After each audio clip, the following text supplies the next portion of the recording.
हाय JEE advance के योद्धाओं, आशा ही नहीं पूरा विश्वास है आपकी तैयारी मस्त और जबरदस्त चल रहा होगा। क्या आप चाहते हैं कि केवल 1 घंटे का समय लगाकर वेक्टर के सारे कॉन्सेप्ट को क्लियर कर लें, उसके सारे थ्योरी को रिवाइज कर लें? तो आपके इस परेशानी को ध्यान में रख के हम लोगों ने वेक्टर के इंपॉर्टेंट पीवाईक्यू को स्टार्ट किया है। तो आइए हम लोग most important PYQ of vector start करते हैं, जिससे आपके वेक्टर के सारे थ्योरी क्लियर हो जाए, सारे कॉन्सेप्ट क्लियर हो जाए, जिससे आप आने वाले जेईई एडवांस एग्जाम में सारे क्वेश्चन को फोड़ लीजिए। सबसे पहला क्वेश्चन हम लोगों ने लिया है जेईई एडवांस 2019 के पेपर 2 से। यह क्वेश्चन क्या कहता है, आइए देखते हैं। क्वेश्चन कह रहा है let vector A is equal to vector A आपके पास गिवन है, vector B is equal to vector B भी आपके पास गिवन है, be two vectors consider a vector C alpha into vector A plus beta into vector B.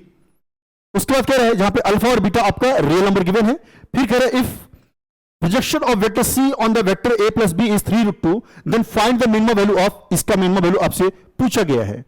आप यहां पर देखिए बच्चों, जो वेक्टर सी है ये लिखा हुआ alpha A vector plus beta into V vector. बच्चों यहां पे एक बेहतरीन कॉन्सेप्ट का इस्तेमाल किया गया है, आपको पता भी होगा कि जैसे यहां पे सी वेक्टर को वेक्टर ए और वेक्टर बी के लीनियर कॉम्बिनेशन में लिखा हुआ है। जब हम वेक्टर सी को वेक्टर ए और वेक्टर बी के लीनियर कॉम्बिनेशन में लिखेंगे तो वेक्टर सी वेक्टर ए और वेक्टर बी के ही प्लेन में लाई करेगा।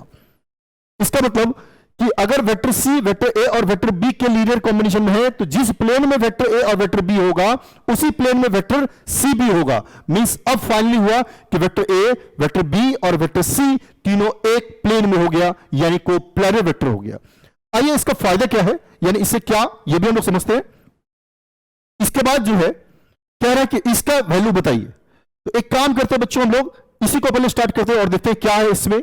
इसी को करते हैं हम लोग। ये एक्चुअली कह रहा है वेक्टर सी माइनस वेक्टर ए क्रॉस वेक्टर बी का सी के साथ डॉट प्रोडक्ट है। अब देखिए बच्चों, आगे अगर हम बढ़ते हैं तो सी डॉट सी हो गया हमारा, और माइनस हो गया वेक्टर ए क्रॉस वेक्टर बी और डॉट वेक्टर सी। अब देखिए बच्चों, एक सीधा सीधा बात बता रहे हैं, अगर हमारे पास कोई भी दो वेक्टर है, जैसे मान लीजिए ये हमारे पास वेक्टर है और एक वेक्टर हमारे पास ये है, ये दो वेक्टर है। अगर ये दो वेक्टर हमारे पास इस तरह से प्लेन में है, अगर हम ये चाहते हैं कि इस दोनों, ये वेक्टर ए है और ये वेक्टर बी है, तो आप ही देखो वेक्टर ए क्रॉस बी ऐसे टर्न करेगा। वो ऑब्वियस है कि अगर वेक्टर ए और बी इस प्लेन में है तो ए क्रॉस बी इधर होगा, यानी वेक्टर ए और वेक्टर बी के प्लेन में वेक्टर ए क्रॉस बी परपेंडिकुलर होता है, यानी वेक्टर ए और वेक्टर बी जिस प्लेन में होगा ए क्रॉस बी उस प्लेन पे परपेंडिकुलर डायरेक्शन में होगा। अब सोचिए वेक्टर सी यहां से, क्योंकि सी जो है वो ए और बी के लीनियर कॉम्बिनेशन में था, तो वेक्टर सी वेक्टर ए और बी के ही प्लेन में है, यानी कोप्लेनर है। और वेक्टर ए क्रॉस बी, जो वेक्टर ए क्रॉस बी, यानी अगर ये वेक्टर ए है ये वेक्टर बी है, तो ए क्रॉस बी वेक्टर ए और वेक्टर बी पे क्या होगा, परपेंडिकुलर डायरेक्शन में होगा, यानी vector A cross B vector A पे। अब सोचिए वेक्टर ए क्रॉस बी इधर है तो ये ए पे भी परपेंडिकुलर होगा और ये बी पे भी परपेंडिकुलर होगा, और सी वेक्टर ए और वेक्टर बी के ही प्लेन में है। इसका मतलब वेक्टर सी ए क्रॉस बी पे क्या है, परपेंडिकुलर है। इसका मतलब ये परपेंडिकुलर है और दो परपेंडिकुलर वेक्टर का जो डॉट प्रोडक्ट होता है वो क्या हो जाता है, 0 हो जाता है। तो इसलिए ये पार्ट हमारा 0 हो गया। तो बचा क्या, वेक्टर सी, ये 0 हो गया। और दूसरी बात, चूंकि ये 0 हो गया टोटल फाइनली, और ये जो है दो वेक्टर का डॉट प्रोडक्ट उसके मैग्नीट्यूड के स्क्वायर के बराबर होता है, तो ये हमारा आ गया। यानी हम लोगों को अब इसके स्क्वायर के बराबर आ गया। अब हम अगली बातें करते हैं कि अब क्या कह रहा है। अब कह रहा है, अब हम लोग को कह रहा है कि जो वेक्टर सी है, सी, इसका वेक्टर ए प्लस बी पे जो प्रोजेक्शन है वो 3√2 के बराबर है, ये क्वेश्चन कह रहा है। अब सोचिए बच्चों, एक सिंपल सिंपल बात बता रहा है। मान लीजिए वेक्टर ए प्लस बी हम लोग का ऐसा है, वेक्टर ए प्लस बी ऐसा है मान लीजिए, और मान लीजिए वेक्टर सी इस तरह से रहा होगा। तो अगर हम इसका प्रोजेक्शन लेते हैं, अगर मान लीजिए बच्चों हम लोग प्रोजेक्शन लेते हैं तो ये प्रोजेक्शन इस तरह से आएगा, इस तरह से ये लेंथ प्रोजेक्शन होगा हमारा, अगर ये वेक्टर सी है तो। अब सोचिए हम एक काम करते हैं, इसी के parallel vector A plus B के पैरेलल इस तरह से एक लाइन ड्रॉ कर देते हैं, और ये एंगल मान लीजिए हमारा थीटा है, तो ऑब्वियसली ये जो लेंथ होगा ये क्या होगा हमारा, ये होगा mod of C vector into cos theta, ये हमारा होगा। अब सोचिए सी वेक्टर का प्रोजेक्शन जो ये होना है, ये वही लेंथ होगा जो mod of C into cos theta है, यानी mod of C into cos theta ही एक्चुअली क्या है, प्रोजेक्शन है। और क्वेश्चन के हिसाब से कह रहा है कि वेक्टर सी का वेक्टर ए और बी पे जो प्रोजेक्शन है वो 3√2 के बराबर है, यानी इसका वैल्यू, यानी vector C into cos theta का वैल्यू जो है वो 3√2 के बराबर है, ये हमारे पास गिवन है। अब एक काम करते हैं, हम लोग ऐसा करते हैं कि हम लोग इसको स्क्वायर कर देते हैं। अगर हम स्क्वायर करेंगे तो मॉड ऑफ सी वेक्टर का स्क्वायर होगा, और इस कॉस थीटा को हम लोग इधर ले आते हैं तो हमारे पास ये हो गया 9 2 18, यानी 18 इंटू सेक स्क्वायर थीटा। यहां ध्यान दीजिएगा कॉस थीटा उधर गया है, सेक थीटा हो गया और स्क्वायर भी कर दिए। अब सोचिए ये जो हमारा मॉड ऑफ सी का स्क्वायर आया है, ये आ गया 18 into sec square theta. Sec theta का वैल्यू -∞ से -1 और फिर -1 से ∞ के बीच में होता है, तो सेक स्क्वायर थीटा का जो वैल्यू होगा वो हमेशा 1 से बड़ा होगा। ये बात हमेशा है कि 1 से बड़ा होगा। आइए देखिए, सेक स्क्वायर थीटा हमेशा 1 या 1 से बड़ा होगा। तो ये कह रहा है 18 इंटू सेक स्क्वायर थीटा, इसका मतलब ये हमेशा 18 या 18 से बड़ा होगा। इसका मतलब जो मॉड ऑफ सी स्क्वायर का वैल्यू है वो 18 या 18 से हमेशा बड़ा होगा। क्वेश्चन में कह रहा था कि इसका मिनिमम वैल्यू क्या होगा, ये बताइए इसका, और इसी का वैल्यू क्या आया है, मॉड ऑफ सी का होल स्क्वायर। इसका मतलब इसका जो मिनिमम वैल्यू है वो 18 होगा, यानी 18 होगा, यानी इस क्वेश्चन का सही जवाब 18 होगा। Next question JEE advance 2022 paper 2 से लिया है। आइए क्वेश्चन क्या कहता है देखते हैं। क्वेश्चन कह रहा है late I J K be unit vectors along 3 positive coordinate axis. Let vector A given है, वेक्टर बी गिवन है, वेक्टर सी गिवन है, बी 3 वेक्टर सच दैट यहां पे b2 into b3 greater than 0 है, और vector A into vector B, ये ध्यान रखना होगा, ये आपको 0 गिवन है। फिर आपके पास ये दो मैट्रिक्स दिख रहा है, एक मैट्रिक्स दूसरा मैट्रिक्स से मल्टीप्लाई किया, ये तीसरे के बराबर है। और उसके बाद कहा गया है कि then which of the following are true, इसमें से कौन सा ऑप्शन सही है, यानी एक या एक से ज्यादा सही होने वाला ये क्वेश्चन है। सबसे पहले देखिए ये क्वेश्चन माइंड को जो है ना वो एक सोचने का क्वेश्चन, मतलब अगर हिट किया तो बहुत जल्दी बन सकता है क्वेश्चन। देखिए ऐसे ये साफ दिख रहा है कि एक पहला मैट्रिक्स है, एक दूसरा मैट्रिक्स है, उसको मल्टीप्लाई करके तीसरा मैट्रिक्स लिखा हुआ है। तो हम एक काम करते हैं, इस मैट्रिक्स और इस मैट्रिक्स को पहले मल्टीप्लाई करके देखते हैं कि क्या आता है, इसके बराबर जो करके हम इक्वेट करके देखते हैं और देखते हैं इससे क्या आ रहा है, क्या आ सकता है। चलिए मल्टीप्लाई करके देखते हैं हम लोग। मैट्रिक्स हमने यहां पे लिखा है और चलिए मल्टीप्लाई करते हैं हम लोग। इस मैट्रिक्स को अगर मल्टीप्लाई करेंगे तो आपको पता होगा, रो को हम लोग कॉलम से मल्टीप्लाई करते हैं तो हमारे पास होगा क्या, इसको इससे मल्टीप्लाई करें तो ये तो 0 ही हो जाएगा, तो हो जाएगा -b2c3 और फिर ये इससे होगा तो +c2b3। और जब हम इक्वेट करेंगे तो ये बराबर हो जाएगा आपके पास 3 - c1 के। ऑब्वियसली पहला जो रो होगा इसके बराबर होगा। फिर इसको हम लोग मल्टीप्लाई करें तो क्या होगा c3, फिर ये 0 हो जाएगा और ये से मल्टीप्लाई करें तो होगा -c1b3 और ये होगा 1 - c2 के बराबर। फिर हम लोग इसको इससे मल्टीप्लाई करेंगे तो क्या होगा -c2, फिर c1 को +c1b2 और 0 इससे मल्टीप्लाई होंगे तो होगा -c1c3।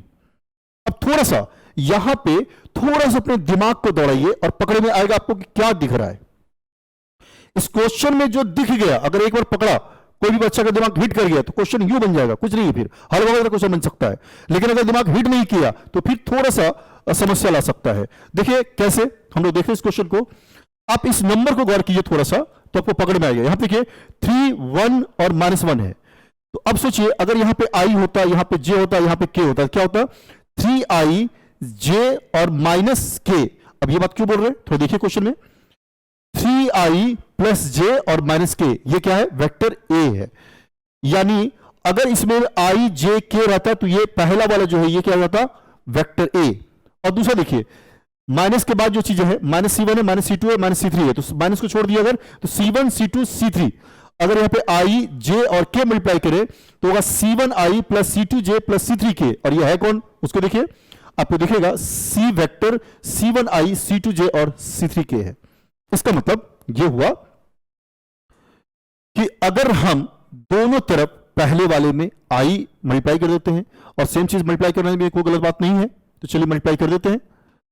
इधर और इधर आई मल्टीप्लाई कर दिए, इधर और इधर जे मल्टीप्लाई कर दिए, यही थोड़ा सा दिमाग को हिट करना है हम लोग को, और ये के मल्टीप्लाई कर दिए, ये हम लोग कर दिए। अब आइए बच्चों आप देखिए कि इससे क्या आपको दिख रहा है।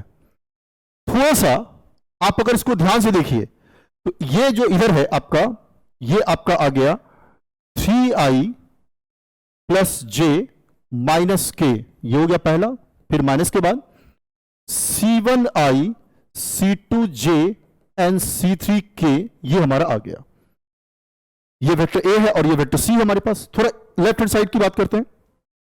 इसको जब पूरा हम लोग ऐड करेंगे, इस पूरे की बात करें हम लोग, इसको अगर हम पूरा ऐड करेंगे ये चीज, तो ये एक्चुअली में वेक्टर C क्रॉस B के बराबर है। फिर आप सोचोगे सर आपको कैसे पता चला C क्रॉस B के बराबर है? तो ऐसा कुछ नहीं, पता कुछ नहीं चला। देखो ये साफ दिखा रहा है, आपको मल्टीप्लाई करके ही दिखाते हैं, ज्यादा क्लियर दिखेगा। अगर हम C क्रॉस B को मल्टीप्लाई करेंगे, क्योंकि वेक्टर C और वेक्टर B हमारे पास गिवन है, तो हमारे पास ये आएगा, और ये एक्चुअली जो यहां पे लिखा हुआ है यही यहां पे आ रहा है, ये सेम आ रहा है, यही चीज आ रहा है सेम। तो राइट हैंड साइड हमारा ये हो गया वेक्टर ए, ये हो गया सी, और ये सब को जो ऐड करेंगे तो ये हमारा हो गया vector C cross vector B, vector C cross vector B, और सी क्रॉस बी वेक्टर को मल्टीप्लाई भी करेंगे तो देखो यहां पे आ गया। यानी हमारे पास ये रिजल्ट आ चुका है। अभी तक में सिर्फ हम लोगों ने जो दिया है इंफॉर्मेशन क्वेश्चन, उससे क्या आ सकता है, अभी तक हम लोग बस ये निकाल पाए हैं। अब आइए क्वेश्चन के ऑप्शन के हिसाब से चलते हैं कि उसमें क्या क्या चाहिए, क्या क्या पूछा है, तो हर ऑप्शन के हिसाब से हम लोग निकालने का कोशिश करते हैं। पहला ऑप्शन कह रहा है ए डॉट सी जीरो है कि नहीं, ये चेक करना है हमको। बी डॉट सी जीरो है कि नहीं, यानी डॉट की बात हो रही है, तो एक काम करते हैं, पहले डॉट को ही देख लेते हैं कि ये है कि नहीं है। चलिए पहले वही चेक करते हैं हम लोग। ये जो रिजल्ट हमारे पास गिवन है C क्रॉस B, और इधर हमारे पास है वेक्टर A डॉट C। एक काम करते हैं, दोनों जगह हम वेक्टर A से डॉट ले लेते हैं, यहां भी वेक्टर A से डॉट ले लेते हैं, तो वेक्टर A हो गया, और यहां पे vector C dot vector A हो गया, ये हम लोग ले लिए। अब देखिए इससे कोई फायदा है क्या? अगर आप देखिए तो एक्चुअली जो हमारा डिमांड है क्वेश्चन में, जो क्वेश्चन डिमांड कर रहा है उसकी बात कर रहे हैं हम। क्वेश्चन हमको ए डॉट सी चाहिए, और अगर हम यहां से ए डॉट सी लाने की कोशिश करते हैं तो ए डॉट सी यहां तो हमारे पास है ये, लेकिन मैग्नीट्यूड ऑफ ए का स्क्वायर हो जाएगा, और फिर इससे ये एक तरह से हमारे पास ए बी सी का बॉक्स प्रोडक्ट आ जाएगा। तो कोई बहुत बेनिफिट यहां पे हम लोग को नहीं दिख रहा है। क्वेश्चंस को एक्चुअली हम लोग ऐसे ही अटेम्प्ट करते हैं। तो हम लोग अब सोचते हैं कि हम लोगों को एक्चुअली जो डिमांड है वो देखिए, फिर से एक बार दिखा रहे हैं, A dot C B dot C. तो चलिए एक काम करते हैं, नेक्स्ट अटेम्प्ट करके देखते हैं हम लोग कि जो गिवन है, अब इसको वेक्टर बी से डॉट लेके देखते हैं कि क्या आता है। तो अगर हम लेते हैं तो क्या होगा, C cross vector B dot, हमने वेक्टर बी लिया, और तो यहां पे हो गया vector A dot B minus हो गया vector C dot vector B, ये हमारे पास आ गया। अब बच्चों देखिए ये सी क्रॉस बी है, डॉट बी है, यानी जब बॉक्स प्रोडक्ट लेते हैं उसमें कोई भी दो वेक्टर का सेम होता है तो इसका वैल्यू कितना हो जाता है, जीरो। तो ये जीरो हमारा हो गया। तो यहां से आइए हमारे पास, और देखिए ए डॉट बी भी क्वेश्चन में गिवन है हमारे पास, देखिए क्वेश्चन में गिवन है ए डॉट बी हमारे पास कितना गिवन है, जीरो। अब सोचिए ये जीरो हो गया, ये भी जीरो क्वेश्चन में खुद ही गिवन है, ये बॉक्स प्रोडक्ट जीरो हो गया, ये क्वेश्चन में गिवन है। तो यहां से हमारे पास क्या निकला, जीरो जीरो, फिर minus vector C dot B, इसका मतलब फाइनली हो गया। और डॉट प्रोडक्ट हम लोग तो चेंज भी कर सकते हैं, तो बी डॉट सी वेक्टर हमारा जीरो के बराबर आ गया। और देखिए ये ऑप्शन हमारे पास है, ये ऑप्शन हमारे पास है, यानी ये सही ऑप्शन है बी, ये क्लियर हो गया। अब हम लोग आते हैं नेक्स्ट ऑप्शन पे। अभी हमने एक ऑप्शन पता लगा लिया, अब हम आते हैं नेक्स्ट ऑप्शन पे, बी डॉट सी हो गया। अब हम इसी को, जो रिजल्ट हमारे पास है, इसी रिजल्ट को फिर से सॉल्व करते हैं और देखिए क्या आता है। अब बच्चों हम लोग इसी रिजल्ट में अब हम लोग सी से और डॉट लेते हैं। तो अब चूंकि बी से ले चुके हैं, तो अब हम लोग सी से ले रहे हैं, तो बी क्रॉस सी क्रॉस बी डॉट हम लोग अब सी वेक्टर ले रहे हैं। तो इधर भी हमारे पास होगा वेक्टर ए डॉट सी, फिर होगा सी डॉट सी, ये हमारे पास आ गया। बच्चों हम लोग जान रहे हैं कि बॉक्स प्रोडक्ट में अगर कोई भी दो सेम हो गया तो इसका वैल्यू कितना हो जाएगा, 0। तो ये पार्ट हमारा तो 0 हो जाएगा। अब इधर की बात करते हैं, इधर क्या आ रहा है, यहां पे हमारे पास आ रहा है ए, ये तो पहला पार्ट 0 ही हो गया हमारा, तो ये हमारा 0 हो गया।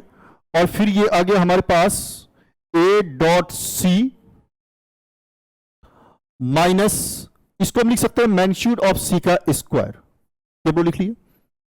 फिर यहां से हमारे पास क्या आ गया, हमारे पास आ गया A dot C vector is equal to magnitude of C vector का स्क्वायर। बच्चों यहां से एक चीज समझिए, सी वेक्टर यहां पे देखिए क्वेश्चन लिखा हुआ है, सी वेक्टर जहां तक है हमारे पास लिखा हुआ यूनिट वेक्टर है, और सी वेक्टर हमारे पास यहां से क्लियर भी दिख रहा है कि मॉड ऑफ सी के स्क्वायर बराबर गया, तो ए डॉट सी हमारा जीरो वेक्टर नहीं होगा, ये तो क्लियर ही दिख रहा है हम लोगों को।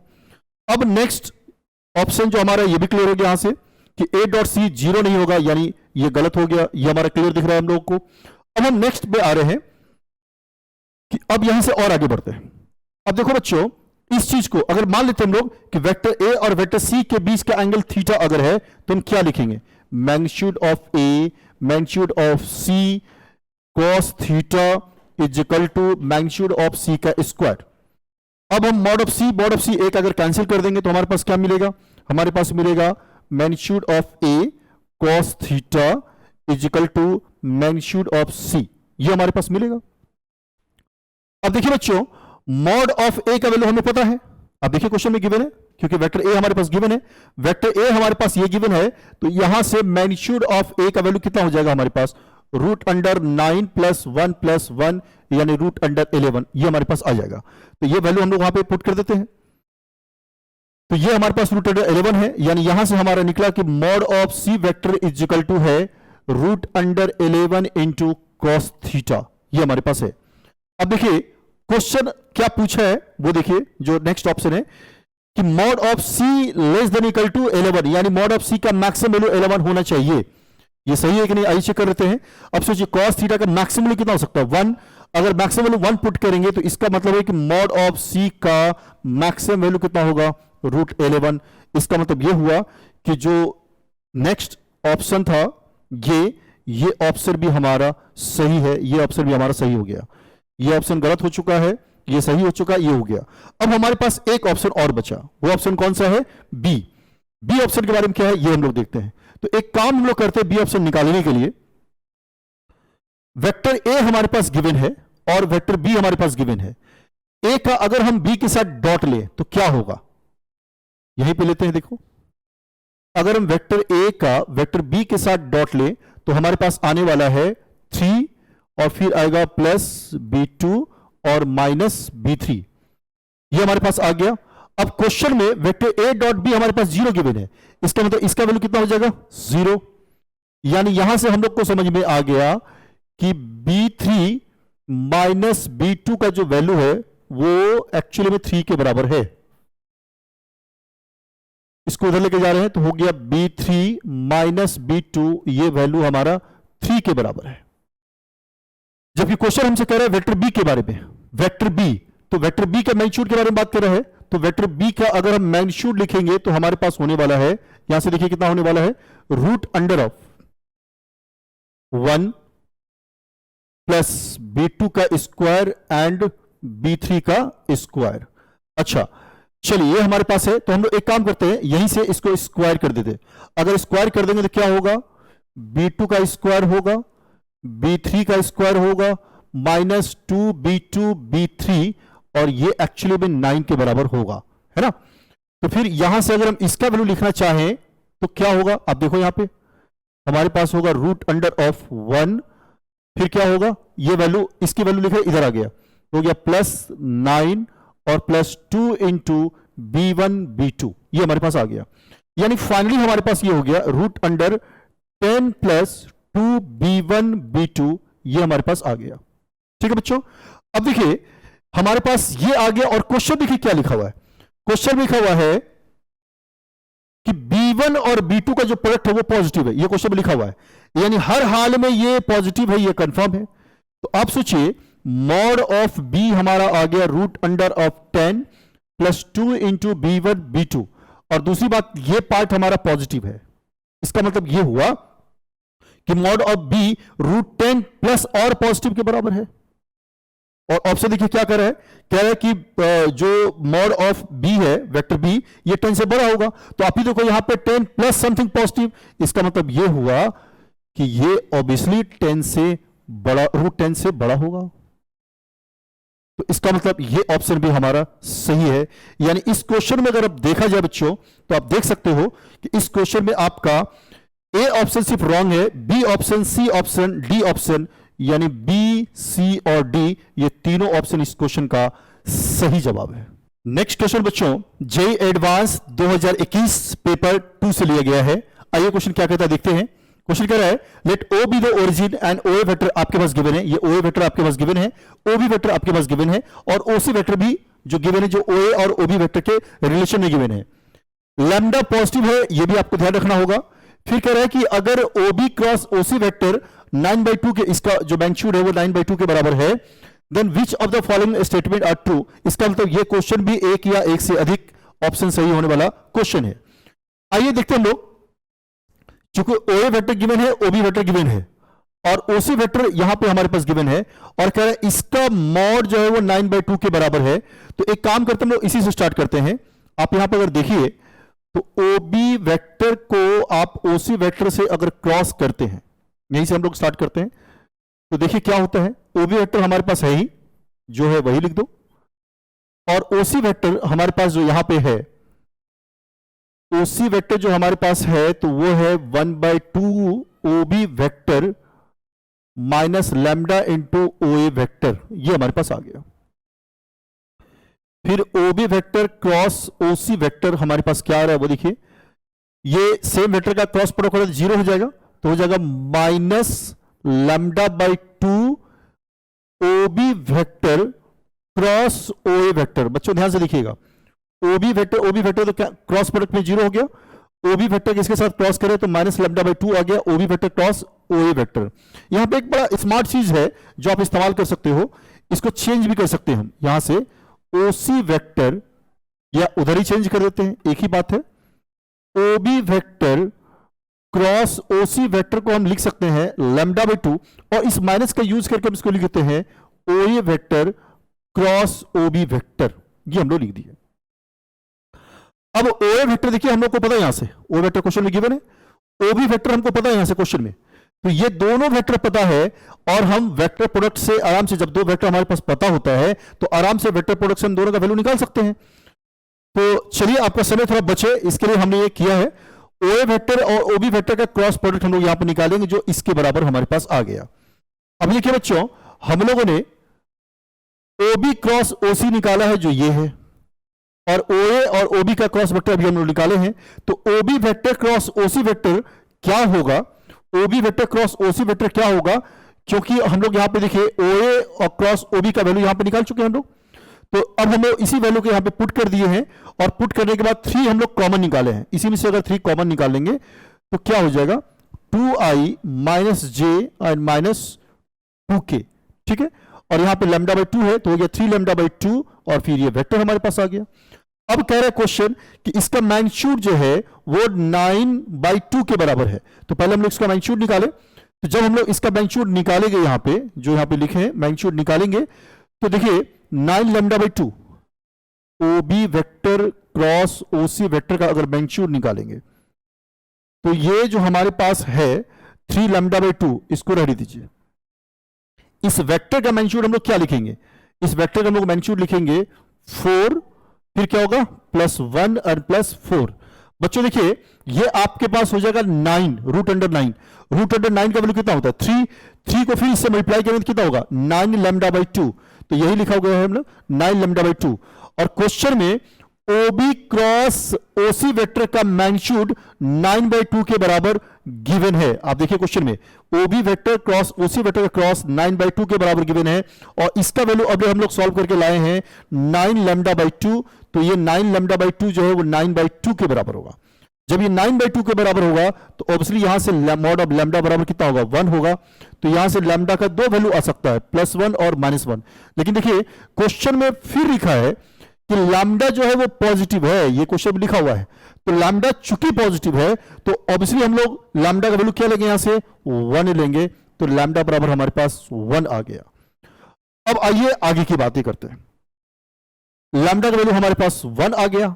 अब जब लैम्डा 1 आ गया तो अब हम लोग को क्वेश्चन में जो काम था सारा हो गया, अब सिर्फ क्वेश्चन को देखना है। अब क्वेश्चन कह रहा है ओसी वेक्टर ये गिवन है हमारे पास, कि ओसी वेक्टर 1/2 ओबी वेक्टर माइनस ओ वेक्टर बराबर है। अब हम लोगों को इस क्वेश्चन में कुछ भी निकालने में कोई कष्ट नहीं है, कोई दिक्कत हो ही नहीं सकता है।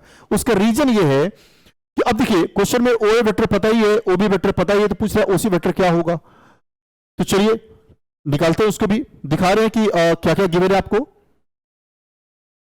ओ वेक्टर पता है, ओबी वेक्टर पता है, ओसी वेक्टर कह रहा है कि 1/2 इंटू ओबी वेक्टर, इसमें लैम्डा ही एक समस्या था, लैम्डा का वैल्यू 1 हम लोग निकाल लिए। तो अब ओसी वेक्टर क्या होगा, 1/2 ओबी वेक्टर माइनस ओ वेक्टर। तो ओबी वेक्टर और ओ वेक्टर जो यहाँ पे गिवन है, सिर्फ इसका वैल्यू पुट करते हैं और हमारे पास ये निकल जाएगा, यानी ओसी वेक्टर हमारा ये निकल गया। तो जितने भी इंफॉर्मेशन निकालने थे वो सारे इंफॉर्मेशन ओसी वेक्टर हम लोगों को पता लगाना था, ये हम लोगों को निकल गया। अब देखिए दूसरी बात,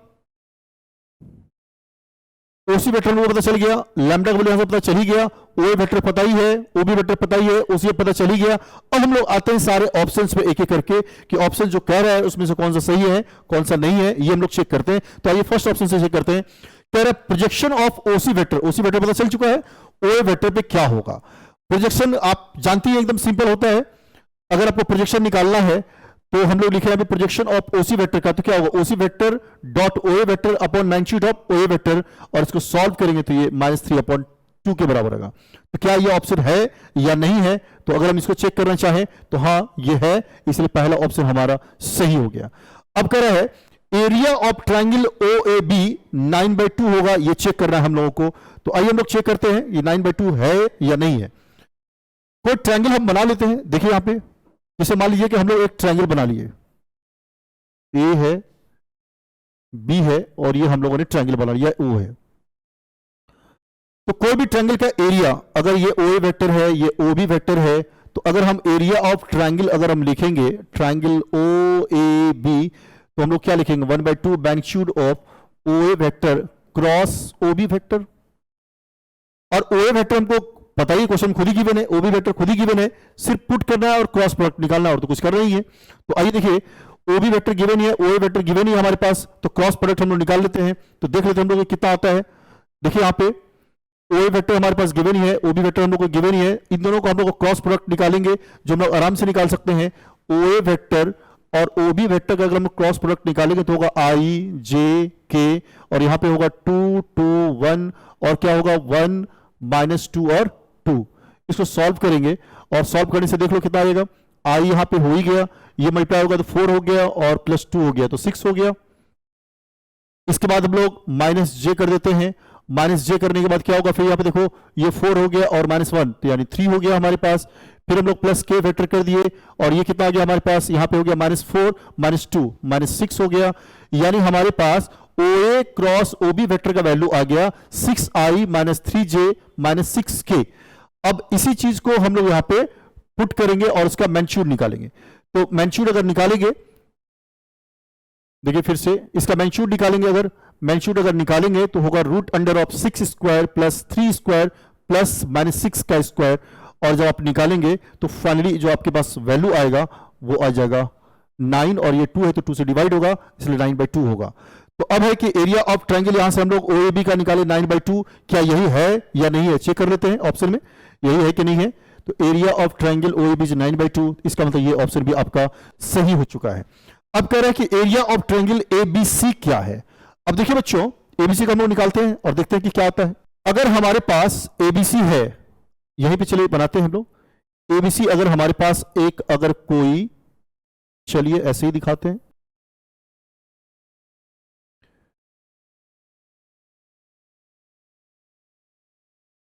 यहां पे हमने मान लीजिए कि हमने A लिया है और यहां पे हमने B लिया है और यहां पे मान लीजिए हम लोग C लिए। फिर वही बात, अगर हमको इस एरिया का इस ट्रायंगल का अगर एरिया निकालना है तो लिखेंगे 1/2 mod of AB vector cross AC vector, ये लिखेंगे, यही हम लोग यहां पे लिखे भी हैं। जहां तक बात है कि सर और ए बी वेक्टर कितना होगा, तो ए वेक्टर, चूंकि ओ ए वेक्टर गिवन है, ओ ए वेक्टर गिवन है, इसका मतलब ए जो हमारे पास है इसका पोजीशन वेक्टर हमको पता है, क्योंकि ओ ए वेक्टर पता है, ओ बी वेक्टर पता है, इसका मतलब बी का पोजीशन वेक्टर पता है, ओ सी वेक्टर पता है, इसका मतलब सी का पोजीशन वेक्टर पता है। तो हम लोग पास ए का पोजीशन वेक्टर पता है, बी का पोजीशन वेक्टर पता है, सी का पोजीशन वेक्टर पता है, तो हम लोग ए बी वेक्टर और ए सी वेक्टर निकालते हैं। आइए देखिए कैसे निकालते हैं। हम लोगों के पास ओ ए वेक्टर जो पता है यहीं पे हम लोग सॉल्व कर लेते हैं, ज्यादा सही है, क्योंकि इंफॉर्मेशन यहां पे है तो हम लोगों को सॉल्व करने में आसानी होगा। हम लोगों ने यहां पे ए लिखा, यहां पे बी लिखा और यहां पे सी लिखा। चलिए अब ओ ए वेक्टर हमारे पास गिवन है, इसका मतलब ए वेक्टर का पोजीशन वेक्टर हमारा है 2i plus 2j plus K. B vector, O B vector हमारे पास गिवन है, तो बी वेक्टर का पोजीशन वेक्टर हो गया हमारा i minus 2j plus 2k। और ओसी वेक्टर भी हम लोग निकाले थे, ओसी वेक्टर भी हम लोग निकाले हैं अभी, ओसी वेक्टर, ओसी वेक्टर यहां पे है हमारे पास। तो ओसी वेक्टर का पोजीशन ओसी वेक्टर हमारे पास है माइनस आई माइनस 4j प्लस के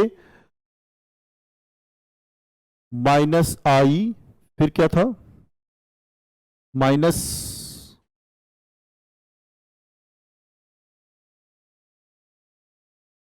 ओसी वेक्टर का है, ये है, चलो इसी को लिख देते हैं उधर, माइनस आई माइनस 4j 1/2 आ गया, वो लगा देंगे हम लोग। और फिर हमारे पास आया है प्लस के है, और फिर 1/2 यहां पे मल्टीप्लाई है, शायद यही है, एक बार देख लेते हैं, क्रॉस चेक कर लेते हैं। 1/2 माइनस आई माइनस 4j प्लस के, ठीक है बच्चों, तो ये हमारे पास है। अब अगर हमको AC vector A B vector लिखना है तो क्या करेंगे, B position vector, B position V का जो पोजीशन वेक्टर उसमें से ए का पोजीशन वेक्टर सब्ट्रैक्ट करेंगे। अगर यहां से यहां सब्ट्रैक्ट करेंगे तो हमारे पास क्या आएगा, माइनस आई कैप, फिर यहां से क्या आएगा माइनस 4j, और फिर यहां से यहां करेंगे तो क्या आएगा प्लस के। उसी से अगर हमको एसी वेक्टर लिखना है तो हम क्या करेंगे, सी पॉइंट के पोजीशन वेक्टर से ए पॉइंट के पोजीशन वेक्टर को सब्ट्रैक्ट करेंगे। तो यहां पे माइनस 1/2 है, माइनस 1/2 में अगर 2 को सब्ट्रैक्ट करेंगे तो माइनस 5/2 आ जाएगा। फिर हम लोग माइनस 4 में से अगर माइनस, यहां पे माइनस 2 होगा चूंकि 1/2 मल्टीप्लाई कर रहा है, तो माइनस 2 में से अगर हम फिर 2 को सब्ट्रैक्ट करेंगे तो माइनस 4j होगा। फिर यहां पे देखिए बच्चों 1/2 में से अगर 1 को सब्ट्रैक्ट करेंगे तो क्या आएगा माइनस 1/2 के। यानी ए बी वेक्टर हमारे पास पता चल गया, ए सी वेक्टर हमारे पास पता चल गया, और एरिया ऑफ जो ट्राइंगल होगा वो होगा एक्चुअली में area of triangle A B C, ये होगा 1/2 magnitude of A B vector and cross A C vector. अब हमारे पास ये गिवन है, ये गिवन है, बस इस दोनों का हम लोगों को अब क्रॉस प्रोडक्ट निकालना है। तो आइए क्रॉस प्रोडक्ट हम लोग देखते कितना आता है। तो क्रॉस प्रोडक्ट जो हमारा आ रहा है वो एक्चुअली में इतना आ रहा है हम लोग को मल्टीप्लाई करने के बाद, यानी इसका वैल्यू हमारा 9 आ रहा है, और फिर हम लोग डिवाइड किए तो 9/2 आ रहा है फाइनली, यानी सॉल्व करके। यानी हम लोग थर्ड में देख रहे हैं कि जो एबीसी का जो ट्रायंगल का एरिया है वो 9/2 के बराबर आ रहा है। अब यही ऑप्शन है या नहीं ये भी एक बार चेक कर ले हम लोग। तो आइए देखते हैं हम लोग, एरिया ऑफ ट्रायंगल 9/2 है, तो ये ऑप्शन भी सही है। यहां पे एक्चुअली हमने 2 पेज में सॉल्यूशन किया है, तो थोड़ा सा आप देख लेंगे पॉज करके। अब हम लोग कोशिश करेंगे जो अब सॉल्यूशन है वो अगले फ्रेश पेज में करते हैं हम लोग। तो आइए, कह रहे acute angle between the diagonal of parallelogram with adjacent side OA and OC। एक पैरेललोग्राम है जिसका adjacent side OA and OC है, तो उसके डायगोनल के बीच में कितना एक्यूट एंगल होगा, ये चीज होगा। आइए फ्रेश पेज में करते हैं। हम लोग एक पैरेललोग्राम बनाते हैं पहले। ये हमारे पास पैरेललोग्राम है, ये O है, क्या क्या बोला है एक बार देख लेते हैं क्वेश्चन में। OA और OC है, चलिए ठीक है, OA और OC है। अब देखिए बच्चों, अब क्या है इसके बारे में बोल रहा है कि जो डायगोनल है, तो पहले डायगोनल के बारे में बात कर ले। एक डायगोनल तो हमारा ये होगा, एक डायगोनल हमारा ये होना है। अब चूंकि ये पैरेललोग्राम है तो आप इसमें बच्चों देखिए OA वेक्टर, और ये अगर मान लो कोई पॉइंट D मान लेते हैं, तो जो AD वेक्टर होगा, तो ये एक्चुअली में AD वेक्टर, जो AD वेक्टर होगा वो एक्चुअली में OC वेक्टर के ही बराबर होगा।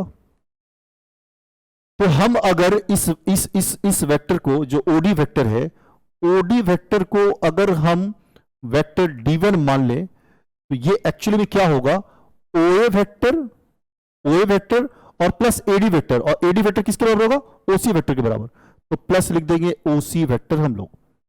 अब देखिए फिर बच्चों, ये तो हो गया हमारा। अब हम इसके बारे में, दूसरा डायगोनल जो हमारा है इसके बारे में आ रहा है, इस डायगोनल के बारे में आ रहा है।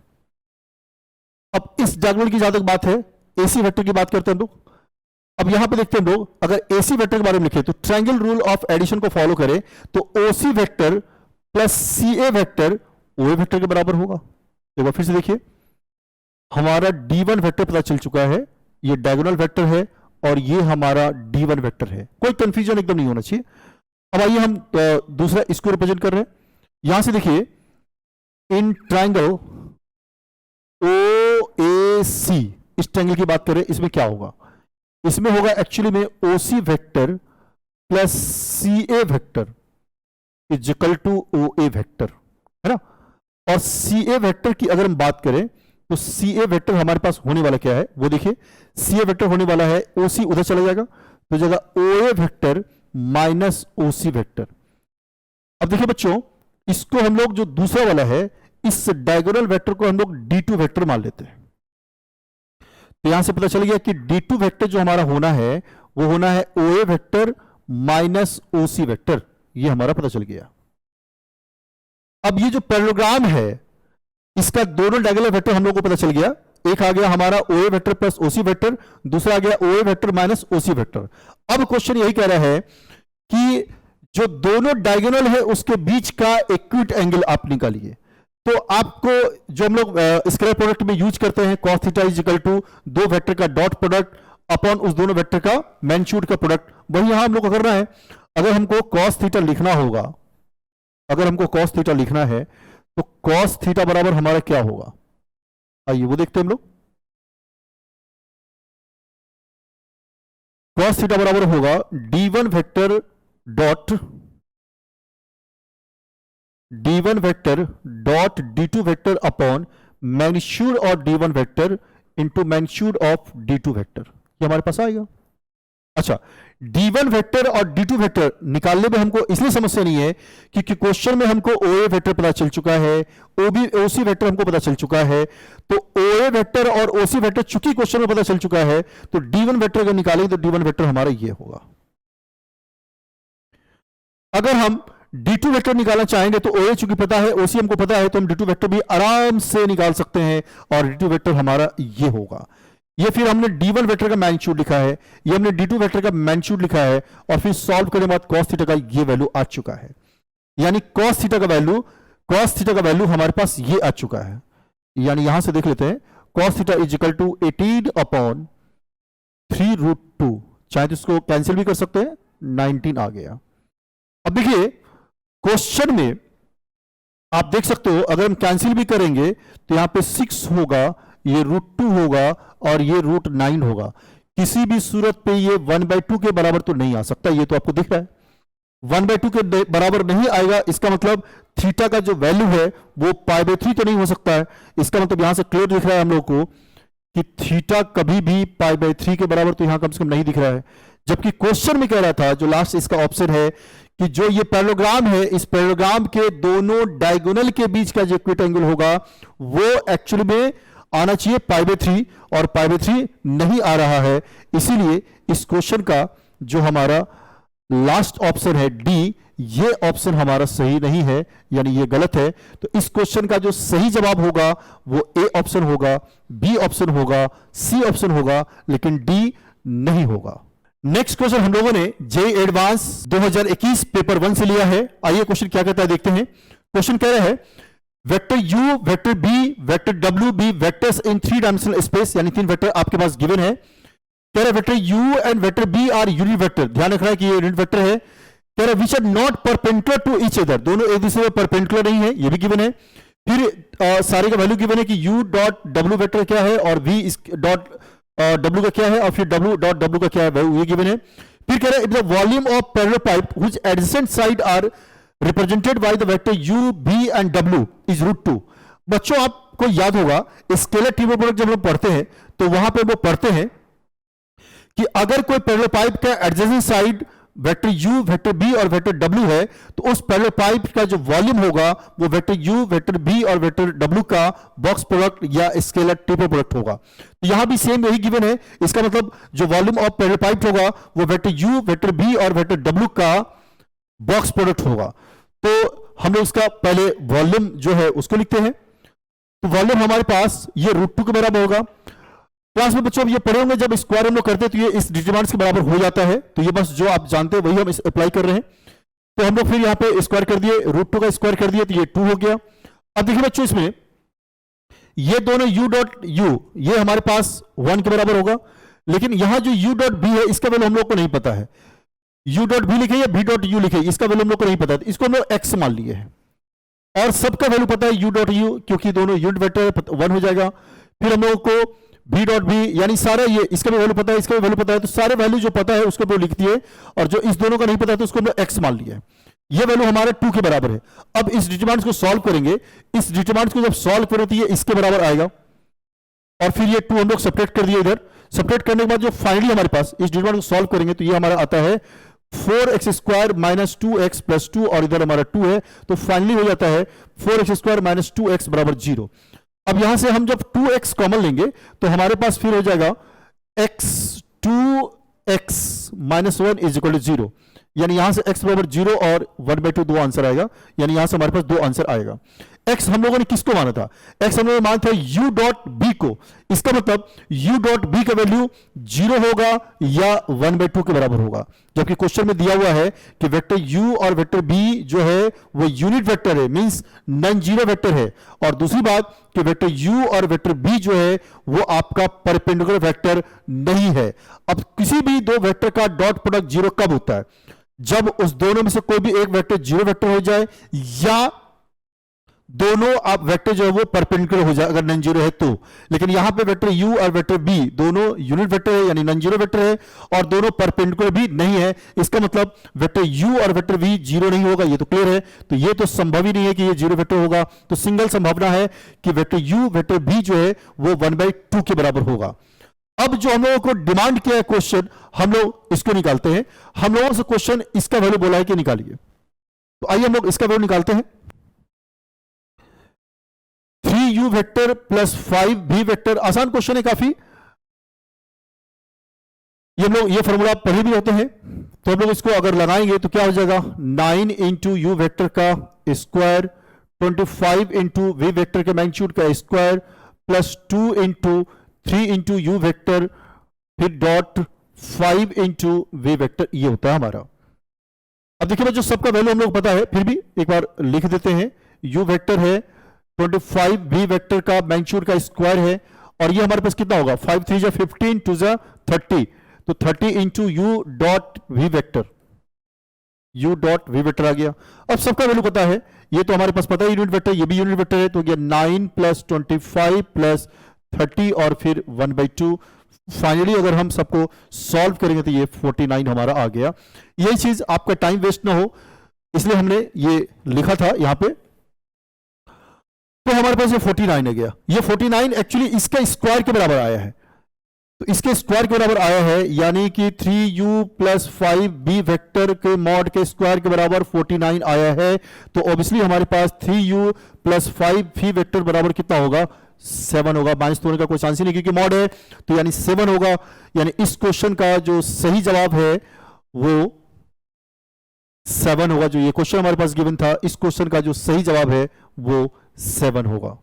नेक्स्ट क्वेश्चन हम लोगों ने जेईई एडवांस 2020 पेपर 2 से लिया है। आइए क्वेश्चन क्या कहता है देखते हैं। क्वेश्चन कह रहा है let A and B be positive real number, suppose P Q is equal to A I plus B J vector, यानी पी क्यू वेक्टर आपको गिवन है, पी एस वेक्टर भी आपके पास गिवन है, are adjacent side of parallelogram. P Q R S एक parallelogram है, उसका ये एडजेसेंट साइड है। उस वक्त कह रहा है कि vector U and vector B be the projection vector of W, W vector आपके पास गिवन है, along PQ and PS respectively। फिर कह रहा है कि mod of U vector plus mod of V vector is equal to mod of W vector, and if the area of the parallelogram PQRS is 8, यानी एक चीज और है, यहां पे एरिया आपको पहले से गिवन है पैरेललोग्राम का, then which of the following statement are true, यानी कि ये भी क्वेश्चन एक से एक या एक से अधिक ऑप्शन सही होने वाले क्वेश्चन से। सबसे पहले पैरेललोग्राम का एडजेसेंट साइड गिवन है, तो सबसे पहले हम लोग पैरेललोग्राम बना लेते हैं और फिर उसका एरिया निकालने का कोशिश करते हैं। जो इंफॉर्मेशन हमारे पास गिवन है PQ और PS, ये हमारे पास गिवन है और W हमारे पास गिवन है।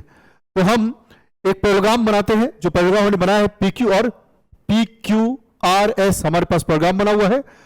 PQ हमारे पास गिवन है और PS हमारे पास गिवन है। यहां पे अगर थोड़ा स्मार्ट दिमाग लगाया जाए तो आपको दिख सकता है क्वेश्चन काफी आसानी से दिखेगा। कैसे वो देखिए, यहां पे देखिए, अगर यहां पे हम मॉड ऑफ PQ निकालना चाहेंगे तो ये एक्चुअली में root under of A square plus B square है। और आप ध्यान दीजिए PS का भी मॉड उतना ही है, यानी PS वेक्टर का भी मैग्नीट्यूड सेम है। इसका मतलब PQ और PS दोनों का मैग्नीट्यूड सेम है। इसका मतलब ये जो पैरेललोग्राम है ये आपका रोम्बस है। रोम्बस है, इसका मतलब जो डायगोनल है वो आपस में क्या होगा, परपेंडिकुलर होगा।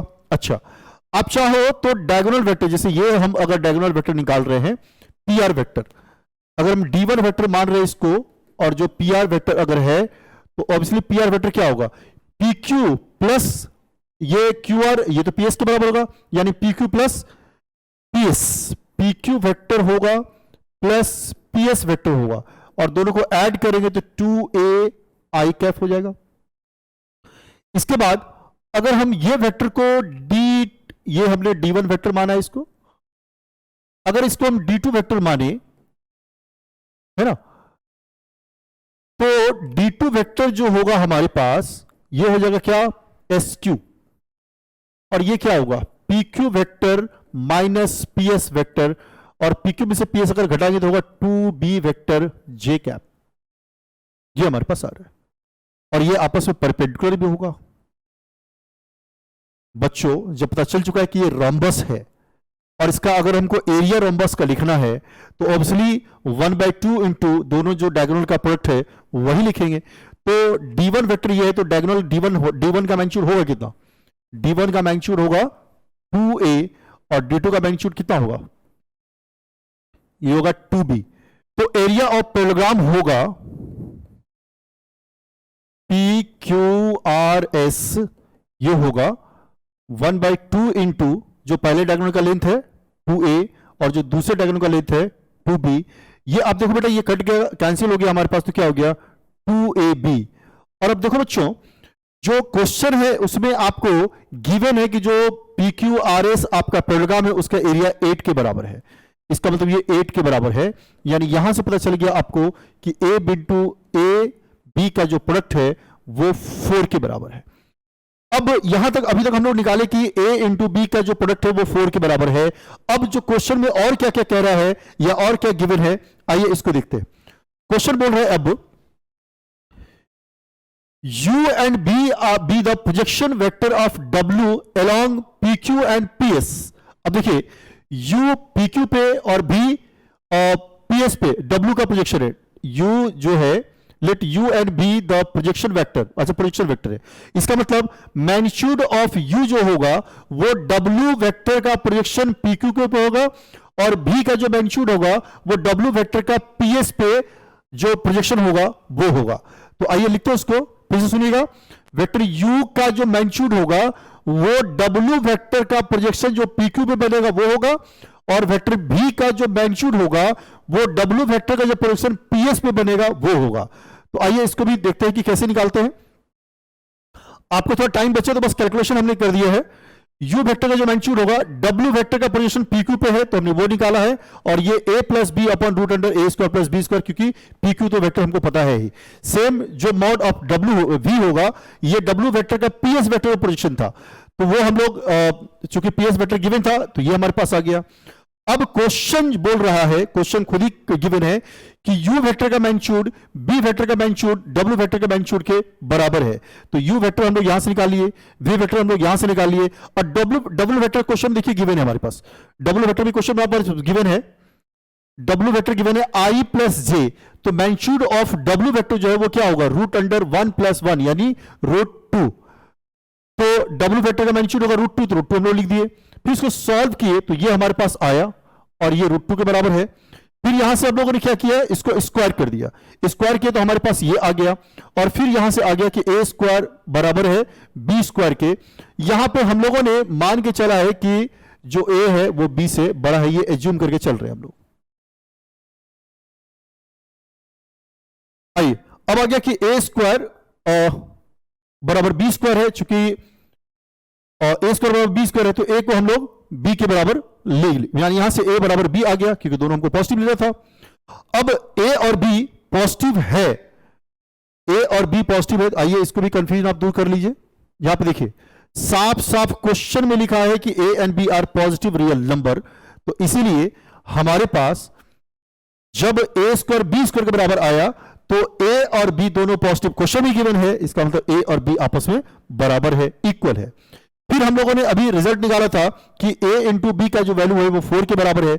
अब चूंकि a इंटू बी 4 के बराबर है, a और b आपस में बराबर है और दोनों पॉजिटिव भी है, तो हमारे पास सिंगल ऑप्शन है कि a और b दोनों 2 के बराबर होगा। अब देखिए क्वेश्चन में जो क्वेश्चन हमारा अब कह रहा है वो अब आते हैं, यहां तक तो हम लोग निकाल लिए। अब तक क्या क्या निकाले हम लोग, a b का प्रोडक्ट 4 है, a और b बराबर है और दोनों का वैल्यू 2 के बराबर है। अब हम लोग ऑप्शंस को चेक करना स्टार्ट करते हैं।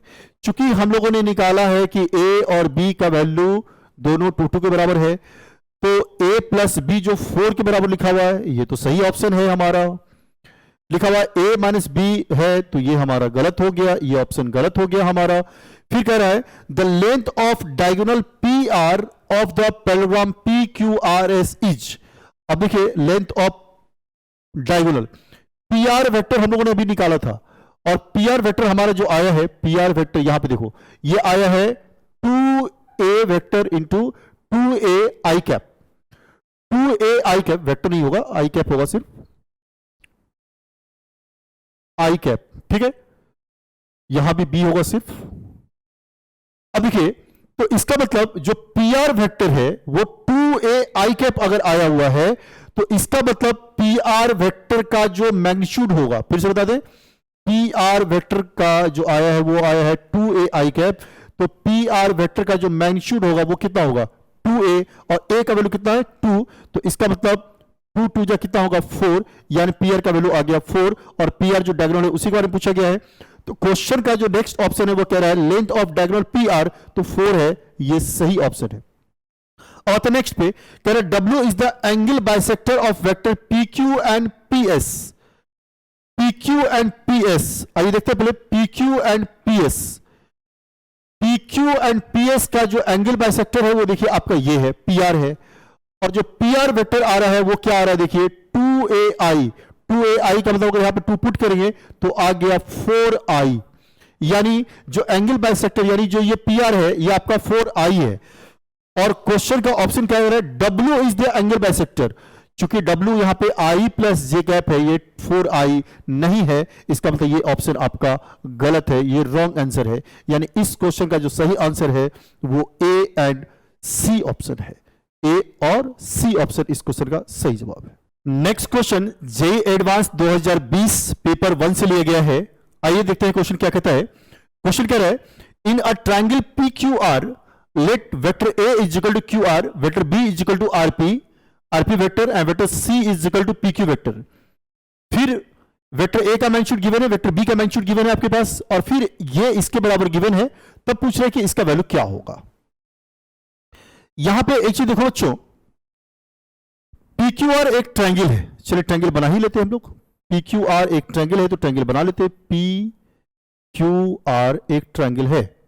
फिर क्या कह रहा है क्वेश्चन को देखिए, क्वेश्चन के हिसाब से कह रहा है QR ये है आपके पास, ये वेक्टर A गिवन है, इसके बाद RP वेक्टर ये है, ये कह रहा है B वेक्टर है, और C वेक्टर जो है PQ है, PQ C वेक्टर है। एक बड़ा कमाल का बात देख रहे हैं हम लोग, एक ट्रायंगल में तीनों वेक्टर हमारे पास है, और ये बात हम सभी लोग जानते हैं कि vector A plus vector B plus vector C जो है वो 0 वेक्टर के बराबर होगा। क्यों? क्योंकि सीधा सा आप ट्रायंगल रूल ऑफ एडिशन के देखिए कि ये A वेक्टर हो गया, ये B वेक्टर हो गया, और प्लस ये C वेक्टर है, तो अब से तीनों वेक्टर का सम क्या होगा 0 वेक्टर होगा। इसमें अब एक चीज और है, ए वेक्टर का मैग्नीट्यूड हमको पता है, बी वेक्टर का मैग्नीट्यूड पता है, हमको सी वेक्टर का मैग्नीट्यूड नहीं पता है। कोई नहीं। अच्छा, एक और स्मार्टनेस देखिए क्वेश्चन का क्या है। देखिए आईआईटी बच्चों को थोड़ा सा परेशान कैसे किया है वो आप देखिए। आईआईटी क्या किया है, यहां पे लिखा है मैग्नीट्यूड ऑफ वेक्टर ए, फिर मैग्नीट्यूड ऑफ ए और बी। अब देखिए इसका वैल्यू जब दे दिया क्वेश्चन में, यहां पे वैल्यू दिया हुआ है, यानी ये 3/3 + 4 ही तो है, यानी 3/7। सोचिए कितना स्मार्ट वाला जो है मजाक किया गया है बच्चों के साथ, थोड़ा सा बच्चों को तंग किया गया है कि डायरेक्ट 3/7 नहीं देके इस तरह के टर्म में दिया हुआ है। चलिए कोई नहीं, हम लोग इस क्वेश्चन को अब अच्छे से सॉल्व करते हैं। यहां पे एक चीज और दिख रहा है कि जो निकालना है जिस चीज का वैल्यू, ये इसमें ए बी और सी है, और जो राइट हैंड साइड उसमें हम लोग देखे ए और बी है। चूंकि मैग्नीट्यूड ऑफ ए और मैग्नीट्यूड ऑफ बी हमको पता है, तो हम एक काम करते हैं, जो लेफ्ट हैंड साइड जिसका वैल्यू हमको निकालना है, इसमें से सी को हम एलिमिनेट कर देते हैं, यानी सी को वेक्टर ए और वेक्टर बी के ही टर्म में लिखते हैं। यहां से सी वेक्टर को देखिए, यहां से हम लिख सकते हैं vector C is equal to minus of vector A, minus of vector A and minus of vector B. अब हम क्या करते हैं, यहां से इस सी वेक्टर का वैल्यू उठा के इसमें पुट कर देते हैं, और उसके बाद तो सिर्फ कैलकुलेशन है भाई, और कुछ नहीं है, सिर्फ कैलकुलेशन है। तो हम इस सी वेक्टर को उठा के जो ये हमको लाना है इसे पुट करते हैं, और अब देखते हैं कैलकुलेशन। यहां पे हमने जो यही चीज, इसी का वैल्यू हमको निकालना था, अब हम सी वैल्यू को पुट किए, अब बस कैलकुलेट किए और कुछ नहीं। कैलकुलेट करने के बाद ये 3/7 तो गिवन क्वेश्चन में ही है। कैलकुलेट करने के बाद हमारे पास ये आ गया कि a डॉट बी वेक्टर का वैल्यू -6 के बराबर आ गया। ये कैलकुलेट करने के बाद, ये बस कैलकुलेशन है और कुछ नहीं है। अब देखिए, अब जो हम लोग जानते हैं कि अगर हम a डॉट बी, अब देखिए क्वेश्चन को, क्वेश्चन में हमसे पूछा है a क्रॉस b के मैग्नीट्यूड का स्क्वायर क्या होगा। अगर इसको ब्रेक करेंगे तो ये होगा क्या, अगर इसको ब्रेक करेंगे तो मैग्नीट्यूड ऑफ a का स्क्वायर, मैग्नीट्यूड ऑफ बी का स्क्वायर और साइन स्क्वायर थीटा, ये आएगा। अब सवाल उठता है ये साइन स्क्वायर थीटा कहां से आएगा सर, ये साइन स्क्वायर थीटा कहां से आएगा। तो साइन स्क्वायर थीटा हम ला सकते हैं कहां से, उसके लिए हम लोगों को जो ये कंडीशन गिवन है, इस कंडीशन से क्या आया, इस कंडीशन से आया कि a डॉट बी का वैल्यू -6 के बराबर है। और सोचिए जब दो वेक्टर का डॉट प्रोडक्ट गिवन है, यानी वहां पे cos थीटा मिल सकता है। जब लिखा हुआ a डॉट बी बराबर -6 या जो भी गिवन है, तो a डॉट बी को लिखेंगे magnitude of a into magnitude of b into cos theta, यानी cos थीटा का वैल्यू वहां से हम लोग निकाल सकते हैं, और cos थीटा को निकाल लेंगे तो ऑब्वियसली कि sin थीटा हम लोग को पता चल जाएगा। एक तो तरीका हमारे पास ये था, और एक ये है कि चलो भाई एक काम करते हैं, हम a डॉट बी को लिख लिए और a क्रॉस b को लिख लिए, और फिर दोनों को स्क्वायर के जोड़ दिए, जो हम लोग अक्सर क्लास के भी क्वेश्चन सॉल्व करने में खूब नॉर्मली हम लोग क्लास में भी इस्तेमाल करते हैं। तो फिर हम लोग इसको ऐड किए तो a square plus B square, इस दोनों का वैल्यू गिवन है, इसका 3 और 4 तो सॉल्व कर दिए। यहां से इसका वैल्यू -6 का स्क्वायर, ये 6 स्क्वायर हो ही गया, तो यहां से a क्रॉस b का जो स्क्वायर है वो हमारे पास आ गया कितना, 108 के बराबर, यानी 108। और इस क्वेश्चन में a क्रॉस b के मॉड के स्क्वायर का ही वैल्यू पूछा था, इसलिए इस क्वेश्चन का जो सही जवाब है वो 108 होगा। ये क्वेश्चन का जो सही जवाब है 108 होगा। नेक्स्ट क्वेश्चन हम लोगों ने जेई एडवांस 2018 पेपर 2 से लिया है। आइए क्वेश्चन क्या कहते हैं देखते हैं। क्वेश्चन कह रहा है consider the cube in the first octane with side OP, Oki and OR of length 1, यानी एक क्यूब है जिसका लेंथ आपके पास 1 है, ये गिवन है, along x axis, y axis and z axis respectively, जहां पे ओरिजिन का आपको कोऑर्डिनेट गिवन है। उसके बाद कह रहा है कि लेट s 1/2 यानी उसका कोऑर्डिनेट गिवन है, be the centre of the cube, यानी क्यूब का सेंटर है, and t with the vertex of cube opposite to the origin o such that s lies on the diagonal ot। उसके बाद कह रहा है कि p क्या है, q क्या है, r क्या है, t क्या है, ये गिवन है, और तब इसका वैल्यू कह रहा है। क्वेश्चन फर्स्ट लुक में ही पढ़ने से समझ में आ रहा है कि क्वेश्चन काफी आसान है। सिर्फ इस क्वेश्चन का जो क्यूब का फिगर है वो बनाने के बाद फिर क्वेश्चन कुछ नहीं, हलवा एकदम, कुछ है ही नहीं क्वेश्चन में, एकदम साफ कोई दम नहीं है।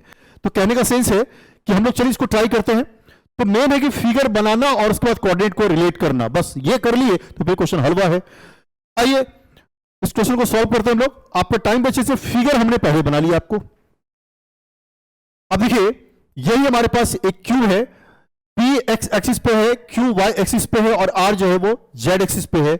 ये हमारा ओरिजिन है, और ओरिजिन को जो जस्ट सामने आप समझ सकते हैं, ये स्पेस में होगा टी पॉइंट, तो ये टी का 1 कोऑर्डिनेट इसलिए हमने लिखा है, ये एक्स एक्सिस पे और ये लेंथ 1 है तो 1 0 0 हो गया। ये वाई एक्सिस पे है और 1 यूनिट लेंथ पे है इसलिए 0 1 0 हो गया। ये आपका जेड एक्सिस पे है और जेड एक्सिस पे है और 1 यूनिट पे इसलिए 0 0 1 हो गया। ये जो है ये आपका स्पेस में होगा इसलिए टी को हमने 1 1 1 लिखा है।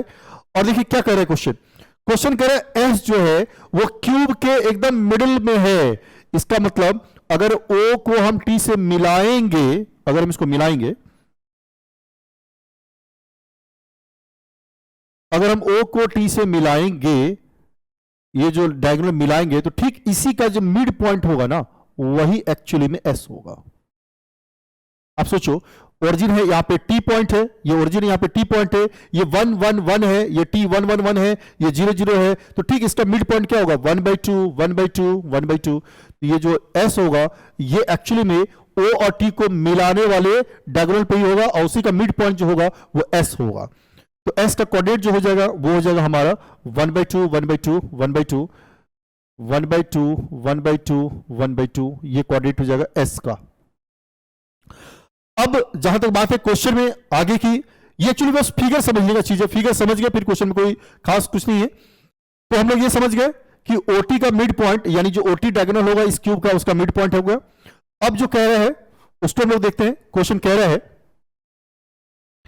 पी वेक्टर क्या होगा, तो पी वेक्टर एक्चुअली में एसपी होगा। क्यू वेक्टर क्या होगा तो एस क्यू होगा। आर वेक्टर क्या होता है एस आर होगा और टी वेक्टर क्या होता है एस टी होगा। तो जो जो कह रहा है बस उसी चीज को हम लोगों ने यहां पे लिखा है। तो आइए जो कह रहा है वही हम लोग लिखे हैं।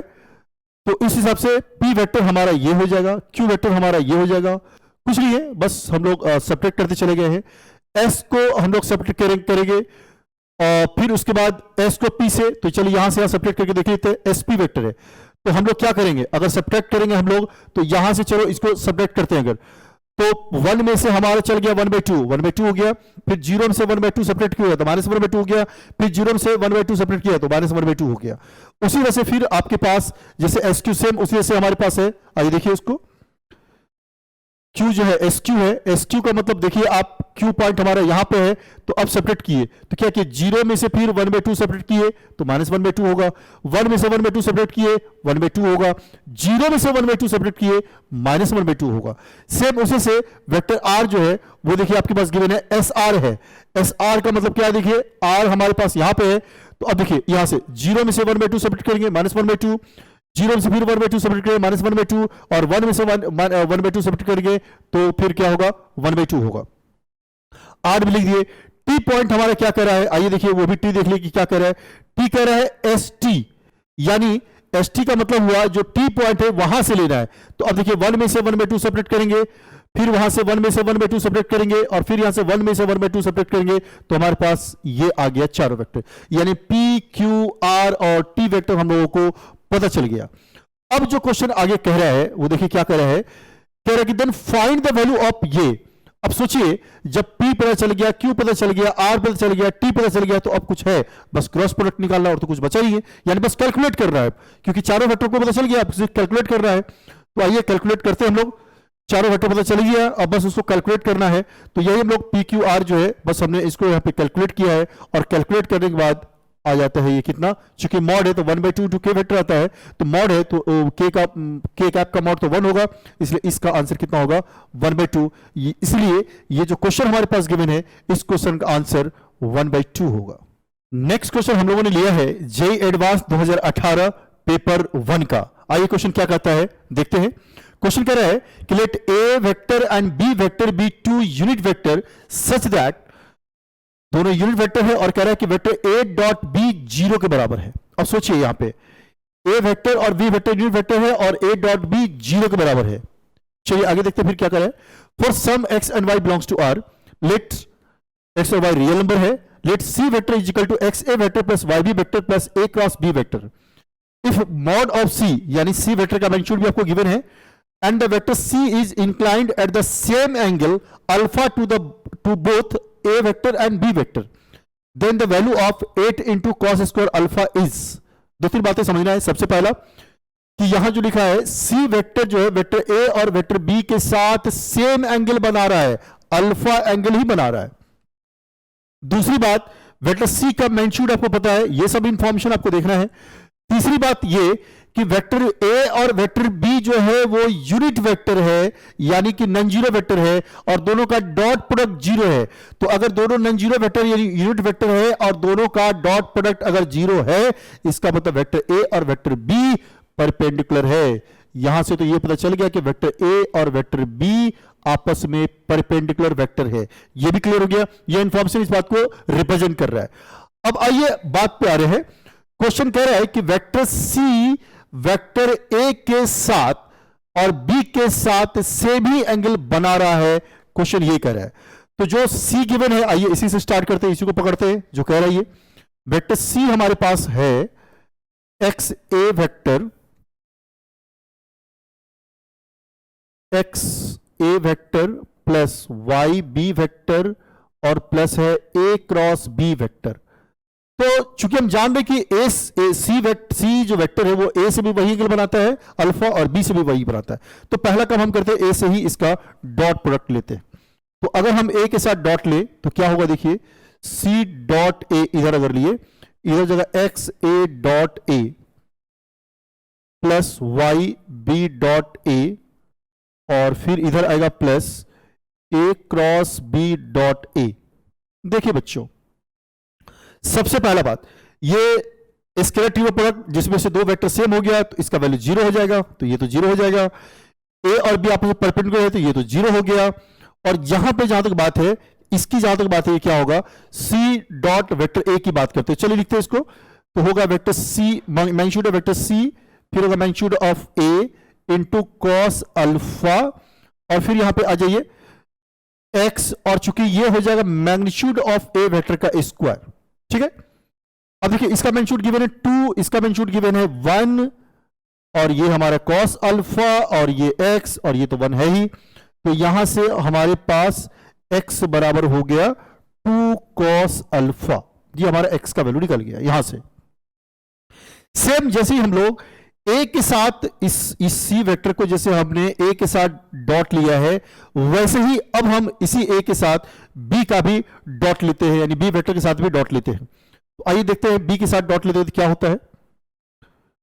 सी वेक्टर जो हमारे पास गिवन है, वो सी वेक्टर हमारे पास गिवन है, क्या गिवन है भाई, एक्स ए वाई बी प्लस ए क्रॉस बी, एक्स ए प्लस वाई बी प्लस ए क्रॉस बी।